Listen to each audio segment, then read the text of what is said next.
Social મીડિયાની અંદર આવા રૂપાળી રમકડા, આપણે એને રૂપાળા રમકડા જ કહેશું, એ રીતે જે પોતાની ગંદી ભાષા બોલે છે, ગંદી કોમેન્ટ્સ કરે છે, દ્વિઅર્થી સંવાદો વાળા પેલા મૂકે છે વાક્ય રચનાઓ, જેનાથી એક એવો વર્ગ કે જેને આવી બાબતો સાંભળવી ગમે છે એ એના ફોલોઅર્સ બને છે.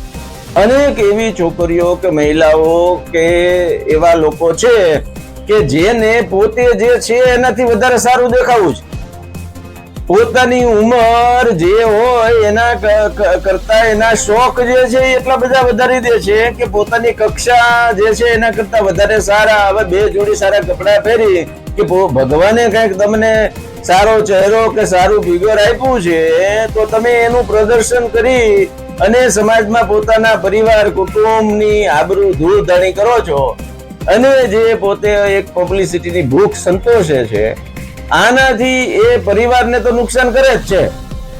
દેશભરમાં અત્યારે એક જુવાળ ઉભો થયો છે કે ભાઈ સોશિયલ મીડિયા ઉપર કંટ્રોલ હોવો જોઈએ કે કેમ.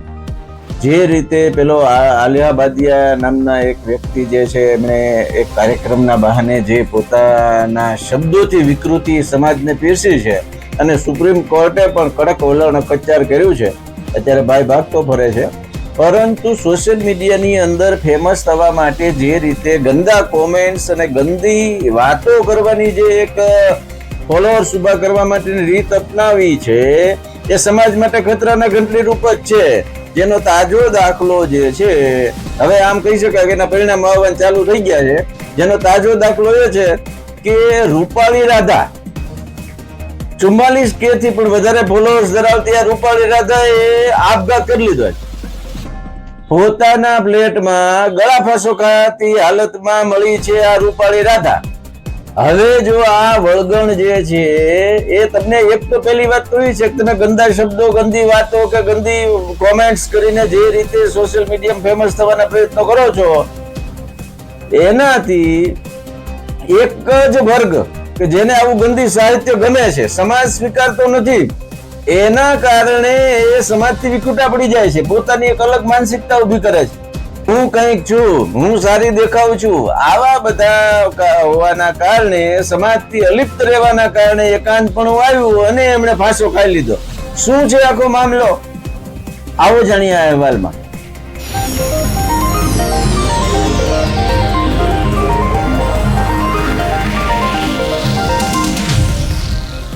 નમસ્કાર, ઇવનિંગ પોસ્ટના ડિજિટલ પેજ ઉપર હું છું આપની સાથે ફરી એકવાર કુમાર. મિત્રો, અનેક માધ્યમો દ્વારા એવું કહેવામાં આવ્યું છે કે ભાઈ તમે તમારા બાળકોથી લઈ યુવાનો જે તકની જે ઉંમર છે એમાં સોશિયલ મીડિયામાં અત્યારે જે પીરસવામાં આવી રહ્યું છે એ તમારી સાયકોલોજી ખરાબ કરે છે.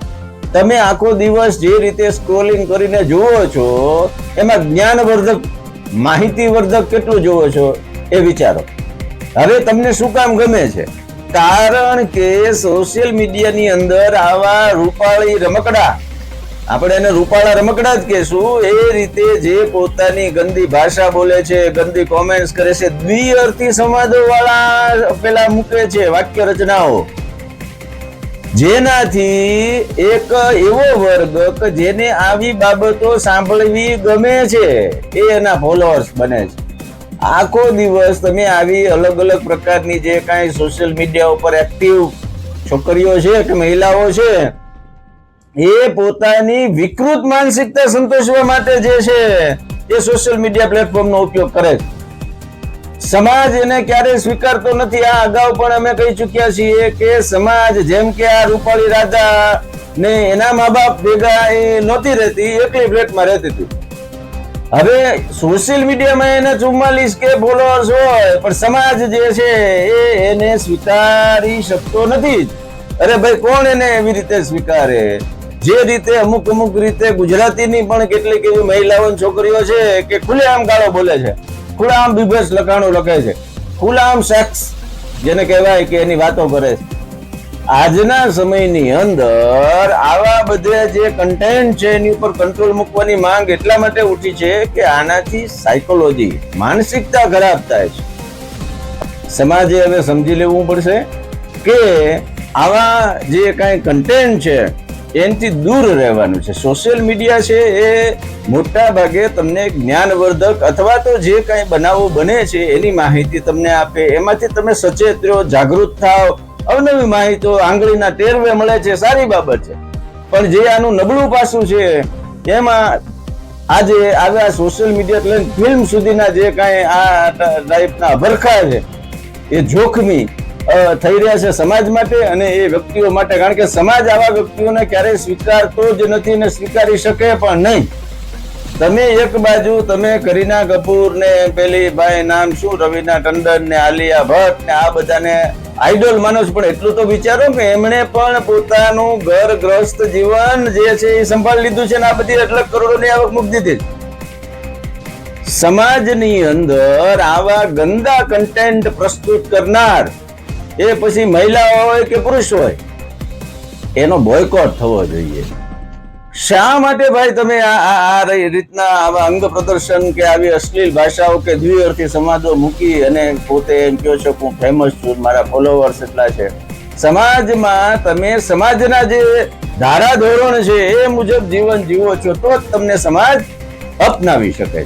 બાકી પોતાની કક્ષા નથી અને બે જોડી સારા કપડા પહેરી અને બજારની અંદર તમે હાઈફાઈ છો કે એવા બધા આમ કઈક તમે કોઈ સ્પેશિયલ છો એવું દેખાડવાનું જે તમને છે એ સરવાળે તમને તો નુકસાન કરે જ છે, તમારા પરિવારને નુકસાન કરે છે.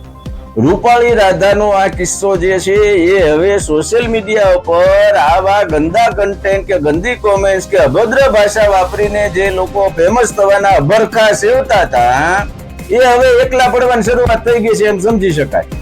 અને તો જ આવી રૂપાળી રાધાઓ જે છે સમાજ જેને ઉખાડીને ફેંકી દે છે એટલે આપઘાત તરફ જાય છે.